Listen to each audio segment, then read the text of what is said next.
আজকে যে বিষয়টি নিয়ে আলোচনা করব সেটা হচ্ছে হাসরের ময়দানে আমরা পরিত্রাণ কি কি কাজ করলে পাব। আল্লাহ রাব্বুল আলামিন সূরা আবাসার মধ্যে বলেছেন,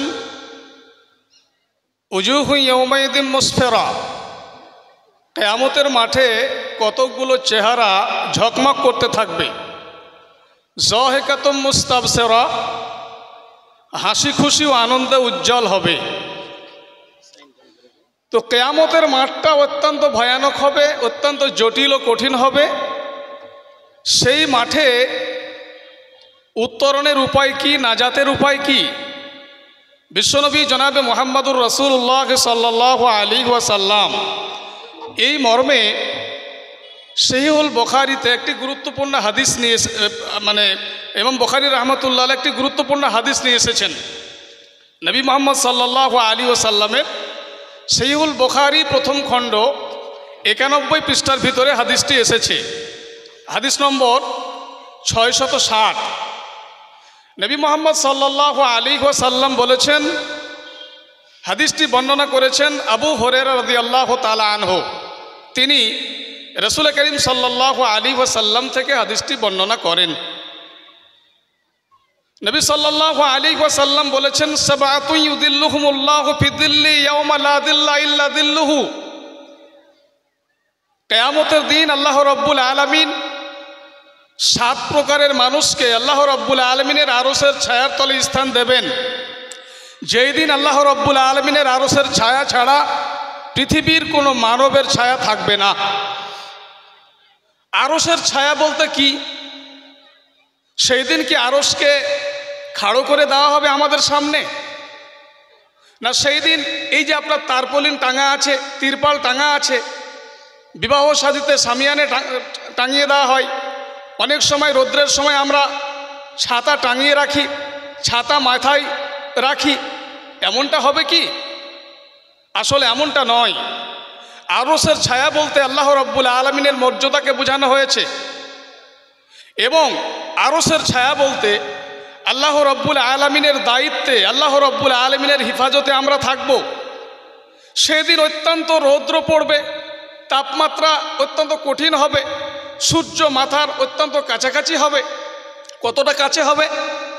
আমরা যে আপনার জমি মাপি, রাস্তা মাপি, যে মাইল, 1 মাইল দূরে থাকবে সূর্য, অথবা মাইলটাকে যদি এইরকম নেন যে সূর্য আপনার সুরমাদানি, যে সুরমাদানিটা রয়েছে, এবং সুরমা দেওয়ার জন্য যে কাঠি ব্যবহার করি, সেই কাঠিটা হতে পারে, এতটা সূর্য কাছে হবে আমার আপনার, যে সেই দিনটা আমার আপনার জন্য অত্যন্ত কঠিন ও জটিল হবে।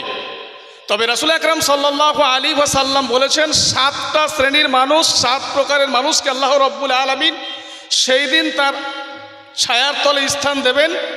আল্লাহ রাব্বুল আলামিন তার হিফাজতে রাখবেন, তার আয়ত্তে রাখবেন। তার মধ্যে প্রথম প্রকার হচ্ছে আল ইমামুল আদল, ন্যায় বিচারক। ন্যায় বিচারক বলতে কারা? যে সেটা হতে পারে মাদ্রাসার সেক্রেটারি সাহেব, মাদ্রাসা কমিটি, সেটা মাদ্রাসার হেড মাওলানা হতে পারে, সেটা গ্রামে গঞ্জে যে সমস্ত মোড়ল মাতব্বরেরা বিচার করে বেড়াচ্ছে এরা হতে পারে, হতে পারে আপনার প্রধান, হতে পারে মেম্বার, জেলা পরিষদের মেম্বার, রাজ্য সরকার, কেন্দ্র সরকার। এক কথায় যারাই আমরা বিচার করি, যদি বিচার কোরআন এবং হাদিসের অনুকূলে হয়, কোরআন এবং হাদিস মোতাবেক হয়, তাহলে আল্লাহ রাব্বুল আলামিন নেই বিচারককে আল্লাহ রাব্বুল আলামিনের আরশের ছায়ার তলে স্থান দেবেন। আল্লাহ রাব্বুল আলামিন সেই দিন তাকে নাজাত দেবেন। দ্বিতীয় নম্বর হচ্ছে শাবুন নাসা ফি ইবাদাতি রাব্বি। যদি কোনো যুবক তার যৌবনকালটাকে আল্লাহ রাব্বুল আলামিনের উপাসনায়, আল্লাহ পাকের আরাধনায় কাটাতে পারে, তাহলে আল্লাহ রাব্বুল আলামিন, আল্লাহ পাক রাব্বুল আলামিনের হিফাজতে রাখবেন কিয়ামতের দিন। তৃতীয় নম্বরে বলা হয়েছে ওয়ারাজুলুন কলবুহু মুআল্লাকুন ফিল মাসাজিদ। ওই মানুষটাকে আল্লাহ রাব্বুল আলামিন আরশের ছায়ার তলে স্থান দেবেন, যার অন্তরটা মসজিদে লটকানো থাকে, ঝুলানো থাকে। মাগরিবের নামাজ পড়েছেন, এশারের নামাজ যখনই সময় হবে আপনি পড়বেন, অন্তরটা মসজিদে টাঙা আছে, মসজিদে ঝুলা আছে। যদি এইরকম কোনো মানুষ থাকে, মুসলমান থাকে, সে ছেলে হোক মেয়ে হোক, আল্লাহ রাব্বুল আলামিন সেই দিন তাকে আশ্রয় দেবেন, সেই দিন তাকে আশ্রয় নেবেন। ওয়ারাজুলুন কালবুহু মুআল্লাকুন ফিল মাসাজিদ ওয়ারাজুলান তাহাব্বা ফিল্লাহ ইজতামা আলাইহি ওয়া তাফাররাকা আলাইহি। যদি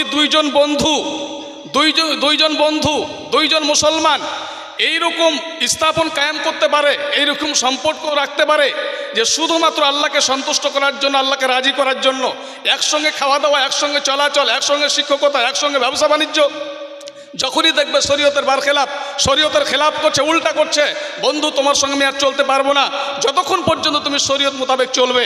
এইরকম যদি কোনো বন্ধু, কোনো দোস্ত আপনার থাকে, বা আপনি যদি এইরকম মানুষ হতে পারেন, তাহলে আল্লাহ রাব্বুল আলামিন তার আরশের ছায়ার তলে আপনাকে নেবেন। মুহাম্মদ সাল্লাল্লাহু আলাইহি সাল্লাম আজ থেকে 1450 বছর আগে কথা বলেছেন।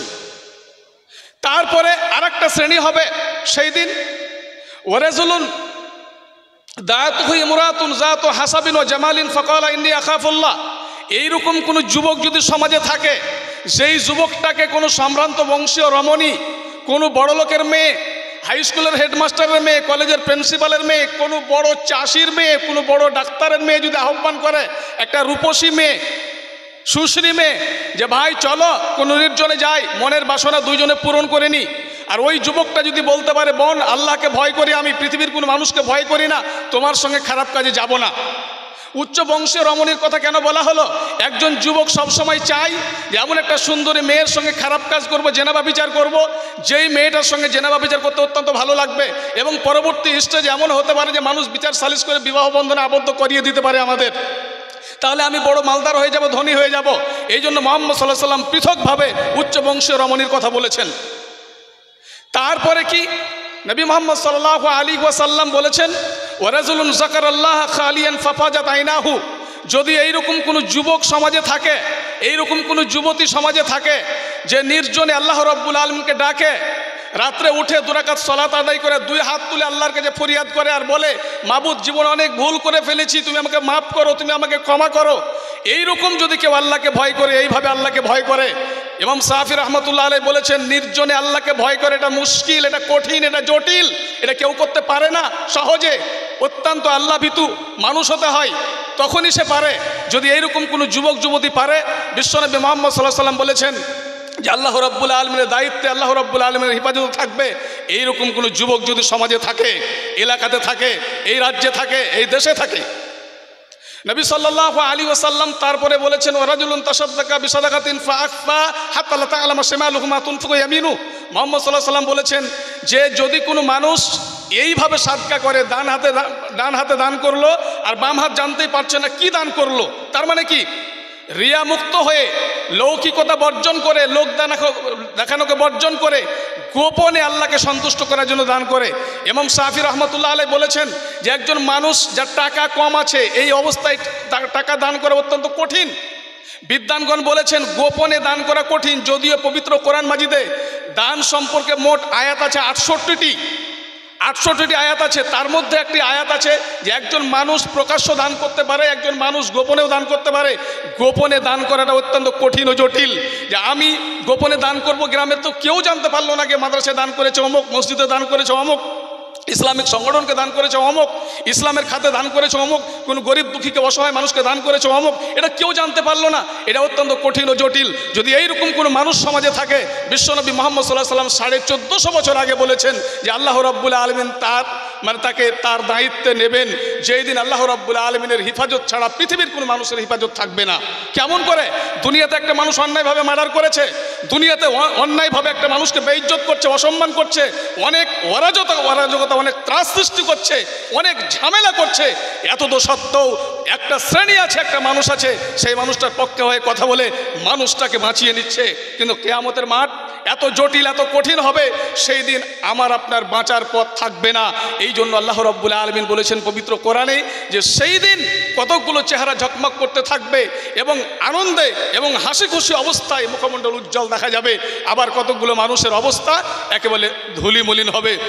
চেহারা বিশ্রী হবে, দেখতে ভালো লাগবে না, মানুষ ভয়ানক অবস্থায় সেদিন থাকবে।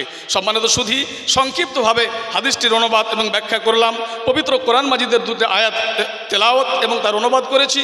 আমরা পরিশেষে আল্লাহ রাব্বুল আলামিনের কাছে ফরিয়াদ করব, আল্লাহ রাব্বুল আলামিনের কাছে প্রার্থনা করব, প্রভু হে এই হাদিসের ওপরে আমাকে সহ এখানে যতগুলো মানুষ আমরা উপস্থিত হয়েছি সকলকে আমল করার তৌফিক তুমি দাও।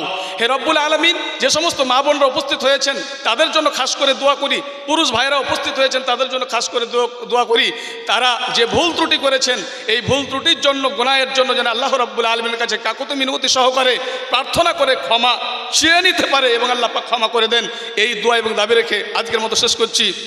আমা আলাইনা ইল্লাল বালাগ। আসসালামু আলাইকুম ওয়া রাহমাতুল্লাহ। ওয়া আলাইকুম আসসালাম।